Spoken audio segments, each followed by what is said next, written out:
Dear student, good morning. हमारे YouTube channel career गैस शिक्षा समिति में आपका स्वागत है। क्लास 11th में हम आपको जो है कॉम्प्लेक्स नंबर पढ़ा रहे थे, उसमें आइए आपका एक टॉपिक है सम्मिश्र संख्या का मापांक। मतलब किसी सम्मिश्र संख्या का आप मापांक कैसे ज्ञात करेंगे। तो सम्मिश्र संख्या का मापांक ज्ञात करने से पहले हम आपको एक छोटी सी चीज बताना चाहेंगे। अगर मान लीजिए कि आपके पास z बराबर x प्लस आई वाई कोई एक सम्मिश्र संख्या है, ठीक है, तो अगर आपको इसका ज्यामितीय निरूपण करना रहे तो इसके वास्तविक भाग को x एक्सिस पे, मतलब ये जो x है इसको किस पे प्रदर्शित करेंगे भाई, x अक्ष पर, और ये जो काल्पनिक भाग है इसको y अक्ष पर प्रदर्शित करेंगे। आप इस बात को हमेशा याद रखिएगा कि यदि z बराबर x प्लस आई वाई लिखा गया है तो इसके वास्तविक भाग को x अक्ष पर और काल्पनिक भाग को y अक्ष पर प्रदर्शित करते हैं, ठीक है। अब हम लोग आते हैं इसके मापांक के बारे में। तो मान लीजिए आपके पास कोई एक सम्मिश्र संख्या z बराबर x प्लस आई वाई दी गई है, इसे हम लोग किसी बिंदु के रूप में जो है p x y के रूप में लिख सकते हैं। तो हमने मान लिया लेट से अगर ये आपका कोई पॉइंट p है जिसका कोऑर्डिनेट भाई x y के रूप में यहाँ पर है, तो अगर आप इसे लिखना चाहेंगे भाई तो देखिए ये वाली जो दूरी है ऊर्ध्वाधर दूरी ये क्या होगी, ये y होगी, और ये जो क्षैतिज दूरी यहाँ से यहाँ तक होगी ये x होगी, ठीक है। ये आपको क्लियरली समझ में आ रही है। अगर मान लीजिए आपका ये मूल बिंदु O है और ये पॉइंट आपका कोई B है, तो O से P के बीच की जो दूरी होगी दैट मींस कि जो OP होगा यही आपका उस सम्मिश्र संख्या का क्या कहलाएगा भाई, मापांक कहलाएगा। मतलब z बराबर x प्लस आई वाई में OP रेखा की जो लंबाई होगी वही उसका मापांक कहलाएगा। तो हमने मान लिया कि ये जो आपकी OP रेखा है x अक्ष के साथ थीटा कोण बना रही है, तो अगर आप इसमें पाइथागोरस थ्योरम फॉलो करेंगे तो भाई देखो क्या लिख सकते हो, त्रिभुज PBO में, ठीक है, त्रिभुज PBO में अगर आप देखेंगे तो आप लिख सकते हैं OB का स्क्वायर और प्लस PB का स्क्वायर बराबर OP का स्क्वायर। पाइथागोरस थ्योरम से OB की लंबाई आपकी x है तो x का स्क्वायर, PB की लंबाई आपकी जो y है तो y का स्क्वायर बराबर OP का स्क्वायर। तो OP की लेंथ आपको मिल जाएगी under root x square plus y square, ठीक है। तो इसी चीज को प्यारे बच्चों हम लोग देखो ऐसे लिख सकते हैं कि यदि z बराबर x प्लस आई वाई है तो जो इसका मापांक होगा इसे आपको मॉड ऑफ z या फिर OP लिखेंगे और इसकी वैल्यू होगी under root x square plus y square, या इसी को आप लोग लिख सकते हैं मॉड ऑफ z बराबर OP बराबर रूट में रियल पार्ट ऑफ z का whole square plus imaginary part of z का होल स्क्वायर, ठीक है। अर्थात अगर कोई z बराबर सम्मिश्र संख्या दिया गया है तो उसके वास्तविक भाग का होल स्क्वायर और प्लस काल्पनिक भाग के होल स्क्वायर का योग करके वर्गमूल ले लेंगे तो दिए गए सम्मिश्र संख्या का मापांक होगा, ठीक है। आइए देखिए सम्मिश्र संख्या का पूर्णांक अथवा आयाम। मतलब अभी तक हमने आपको जो सम्मिश्र संख्या का मापांक बताया, अब जो सम्मिश्र संख्या का पूर्णांक देखिए। तो किसी भी दिए गए सम्मिश्र संख्या, आप मान लीजिए कि आपको z बराबर x प्लस आई वाई कोई एक सम्मिश्र संख्या दी गई है, तो पूर्णांक होता क्या है भाई, पूर्णांक दिए गए सम्मिश्र संख्या को जब आप सम्मिश्र तल में निरूपित करेंगे तो उस बिंदु का x अक्ष के साथ वामावर्त दिशा में बनाया गया कोण ही उस सम्मिश्र संख्या का पूर्णांक कहलाता है। अर्थात वामावर्त दिशा में बनाया गया कोण दैट मींस कि थीटा। अब हम लोगों को यहाँ से थीटा की वैल्यू जो फाइंड करेंगे यही उसका क्या होगा भाई, पूर्णांक होगा, ठीक है। इसी को हम लोग कहते हैं आर्गुमेंट। तो पूर्णांक थीटा की वैल्यू हम लोग निकाल लेंगे तो हमें पता चल जाएगा सम्मिश्र संख्या का पूर्णांक क्या होगा। तो आप देखिए अगर आप इस त्रिभुज PBO में अगर आप लेके चले तो भाई tan थीटा बराबर आप क्या लिखोगे, tan थीटा बराबर आप लिखोगे PB बटे OB। अगर आप देखेंगे फिगर से तो PB की वैल्यू है y और OB का मान है x, मतलब थीटा बराबर आपको मिल जाएगा कितना भाई, tan इनवर्स y अपान x, या इसी को लिख सकते हैं थीटा बराबर tan इनवर्स ये जो y है y कहीं ना कहीं देखिए z का काल्पनिक भाग है, तो आप इसे लिखेंगे इमेजिनरी पार्ट ऑफ z अपटे रियल पार्ट ऑफ z।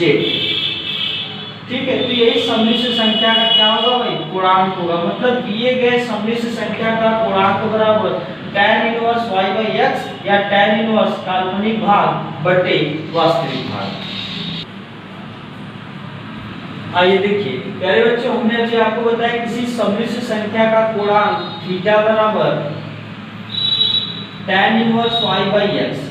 तो आप जानते हैं कि जो थीटा की वैल्यू होती है हमेशा 2 पाई के बाद जो भी मान इसका आएगा 2 पाई बाद रिपीट होगा। अगर मान लीजिए थीटा बराबर 45 डिग्री आया तो 360 जोड़ेंगे तो फिर से वही वैल्यू मिलेगी, क्योंकि आप त्रिकोणमिति में जानते हैं अगर कोई इस चतुर्थांश में तो 2 पाई बाद फिर से उसी जगह पर आ जाएगा। तो इस तरीके से किसी दिए गए सम्मिश्र संख्या के अनेक पूर्णांक मिलेंगे। ठीक है, तो उसमें से हम लोगों को जो पहला एक चीज डिफिनेशन है सम्मिश्र संख्या का मुख्य पूर्णांक, किसी सम्मिश्र संख्या के पूर्णांक थीटा का वह मान जो प्रतिबंध minus pi greater than theta less than और इक्वल टू पाई को संतुष्ट करता है, पूर्णांक का मुख्य मान कहलाता है।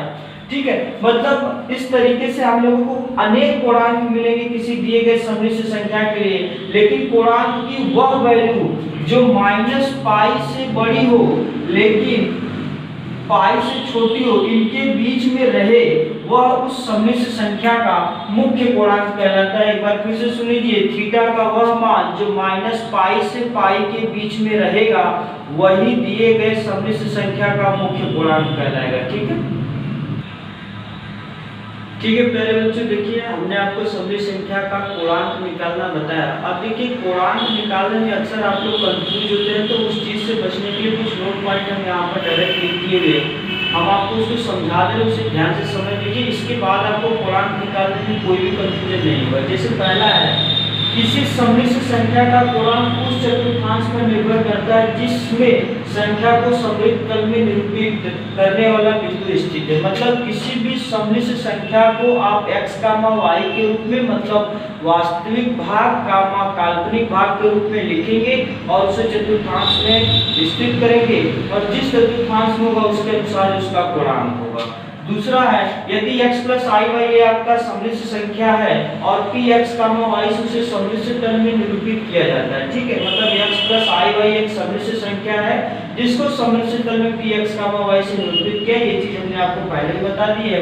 और हमने मान लिया कि अल्फा कोई न्यून गुण है और अल्फा इस प्रकार का न्यून गुण हो कि tan अल्फा बराबर मान ऑफ y अपॉन x, मतलब ये इसकी वैल्यू क्या है, ऑलवेज पॉजिटिव है। तो इस दशा में अगर आप मान के चलिए कि अगर ये जो पॉइंट आपका p x, y, मतलब यदि बिंदु हमारा प्रथम चतुर्थांश में है तो उस दशा में वामावर्त दिशा में यही रोटेशन होगा।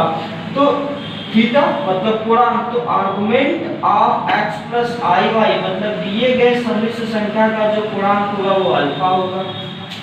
फिर अगर आपका जो बिंदु है p x, y दूसरे चतुर्थांश में हुआ तो इस दशा में जो आपका ये वाला कोण है न्यून कोण, हमने इसको अल्फा मान लिया, तो वामावर्त दिशा में रोटेशन बाई टोटल लाइन आपका पाई होता है, इसमें से अल्फा घटा देंगे तो पाई माइनस अल्फा। मतलब यदि हमारा बिंदु दूसरे चतुर्थांश में हुआ तो इस दशा में पूर्णांक पाई माइनस अल्फा होगा। और जब इसी तरीके से आप तीसरे चतुर्थांश में करेंगे, ठीक है, जब तीसरे चतुर्थांश में करेंगे तो मान लीजिए तीसरे चतुर्थांश में आपका जो है कोई बिंदु यहाँ पर है। ठीक है, तीसरे चतुर्थांश में कोई बिंदु आपका यहाँ पर है जिसका ये वाला एंगल कितना है भाई, अल्फा है। ठीक है, ये वाला एंगल आपका ये अल्फा है। तो देखो अगर हम पूरे की बात करें भाई तो यहाँ से लेके यहाँ तक तो ये पूरा होगा माइनस का पाई। ठीक है, माइनस का पाई होगा। तो इसके लिए अगर हम पूर्णांक की बात करेंगे थीटा, तो थीटा बराबर आप लिखेंगे argument of x plus i y बराबर, देखिए ये आपका होगा माइनस पाई और माइनस अल्फा, और इसी को देखो आप लिख सकते हैं अल्फा माइनस पाई। ठीक है, और इसी तरीके से जब आपका चौथे चतुर्थांश में स्थित होगा, ठीक है, मतलब अगर आपका जो बिंदु है वो चौथे चतुर्थांश में स्थित हुआ इधर कहीं अगर आपका ये बिंदु स्थित हुआ तो ये वाला एंगल कितना होगा अल्फा। तो इसको आप इस तरीके से अगर मिला दिए और ये पॉइंट आपका है x, y और इसी तरीके से ये वाला भी पॉइंट आपका x, y था।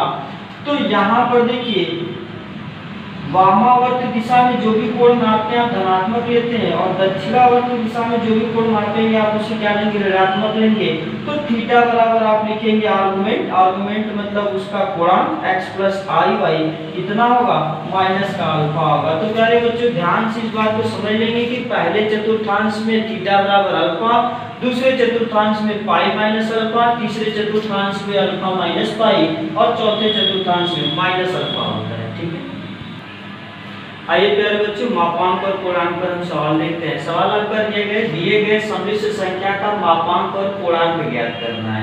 ठीक है, मतलब जो सम्मिश्र संख्याएं दी गई इनका मापांक और पूर्णांक ज्ञात करना है। तो देखिए अब मैं आपको फिर से आपको रिकॉल करते रहे कि यदि z बराबर x प्लस आई वाई दिया गया है तो इस दशा में जो मॉड ऑफ z होता है मतलब रूट में x square plus y square ये इसका क्या होता है भाई मापांक होता है। और जब आपको पूर्णांक निकालना रहे, ठीक है, जब आपको पूर्णांक निकालना है तो आप क्या करेंगे भाई पूर्णांक के लिए पहले आप लोग लिखा लेंगे अल्फा। अल्फा मतलब कि आप इसी को ऐसे कर सकते हैं tan alpha equal to mod में y बाई x, पहले ये निकालेंगे। फिर इसके बाद अगर वो पहले चतुर्थांश में आपका है अगर पॉइंट p x y अगर आपका पहले चतुर्थांश में तो इस दशा में जो पूर्णांक होगा, पूर्णांक को हम लोग थीटा से रिप्रेजेंट कर रहे हैं तो वो अल्फा ही होगा। और अगर ये x y आपका दूसरे चतुर्थांश में है तो इस दशा में जो थीटा होगा वो पाई माइनस अल्फा होगा।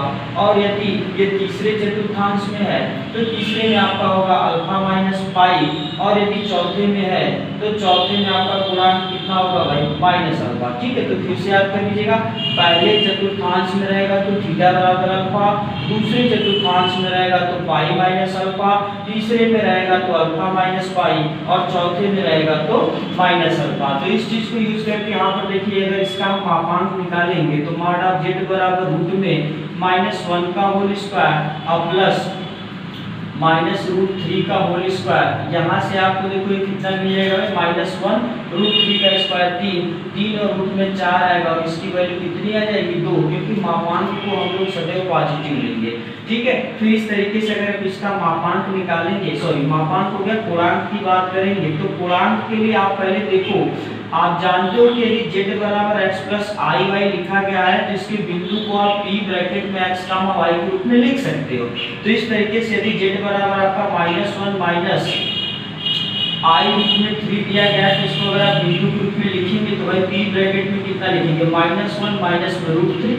ठीक है, अब ये देखेंगे तो किस चतुर्थांश में गया भाई हमारे तीसरे चतुर्थांश में गया, मतलब कि इसकी वैल्यू कहीं ना कहीं यहाँ पर है। ठीक है, तो यहाँ से हम लोग पहले क्या निकालेंगे अल्फा। तो अल्फा बराबर क्या होगा या आप इसे लिख लेंगे tan अल्फा।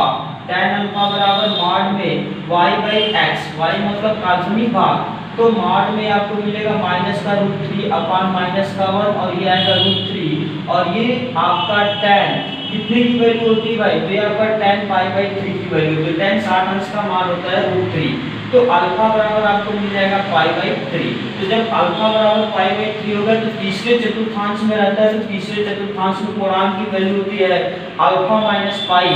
तो इस दशा में जो आपका पूर्णांक होगा भाई पूर्णांक बराबर या इसको थीटा बराबर अल्फा, अल्फा की वैल्यू π/3 और माइनस आप इसे मेंशन कर लेंगे पहले अल्फा माइनस पाई और अल्फा की वैल्यू आपकी है π/3 और माइनस पाई, सॉल्व करेंगे तो माइनस का 2π/3। तो इस दिए गए सम्मिश्र संख्या के लिए पूर्णांक की वैल्यू -2π/3 और मापांक आपका 2 होगा। ठीक है,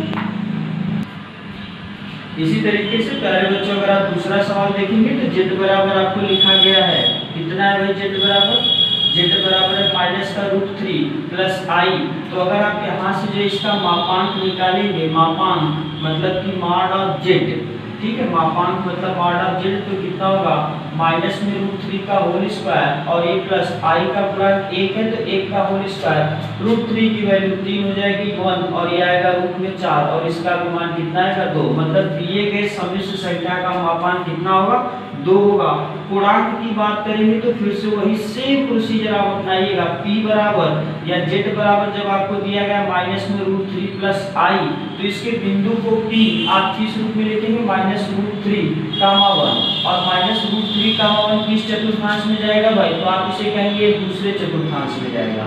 ठीक है, जब ये दूसरे चतुर्थांश में जाएगा तो फिर से आप वही निकाल लेंगे पहला का tan अल्फा बराबर मॉड में y/x, y/x, y की वैल्यू माइनस में √3 और बटे 1, चूंकि मॉड में जो भी वैल्यू लेंगे पॉजिटिव आएगा √3, और √3 जो है tan आप त्रिकोणमिति पढ़े होंगे, तो ये आपका tan π/6 tan किस अंश का मान होता है, तो अल्फा बराबर आपको मिल जाएगा π/6। और जबकि ये बिंदु आपका दूसरे चतुर्थांश में है, तो दूसरे चतुर्थांश में भाई पूर्णांक की वैल्यू कितनी होती है, पाई माइनस अल्फा, तो थीटा बराबर आप लोग लिखेंगे, थीटा बराबर या इसी को लिखेंगे पूर्णांक दूसरे चतुर्थांश में, तो दूसरे में पाई माइनस अल्फा, पाई को पाई रहने दीजिए, अल्फा का मान π/6 है, तो यहाँ पे पुट कर देंगे तो आपको मिल जाएगा 5π/6। तो प्यारे बच्चों, अब तक आपको समझ में आ गया कि दिए गए सममित संख्या का मापांक और पूर्णांक हम लोग कैसे निकालेंगे। इस पर एक्सरसाइज में सवाल है, आप लोग इसके लगाइएगा, इसके आगे नेक्स्ट वीडियो में।